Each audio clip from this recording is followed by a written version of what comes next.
I was called one afternoon by a damp-proofing company.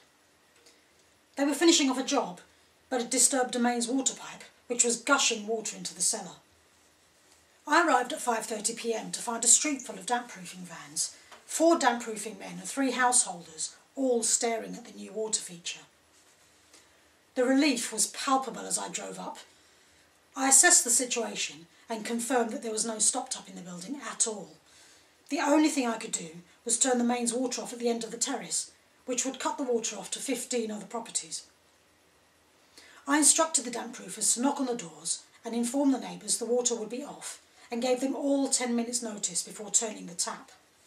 Now I was able to do a proper assessment. While the damp-proofers bailed out the soggy cellar, I went about creating the temporary repair, which would mean the water could be turned back on and everybody could get on with their evening. This involved replacing an old lead pipe across 2 terraces and fitting a new stop-tap inside the newly damp-proofed house. By this time, the whole street was outside watching to see if I could do the repair before it got completely dark. I worked on steadily and received a rousing round of applause when the water was turned back on. I returned the next day to fit the rest of the pipework.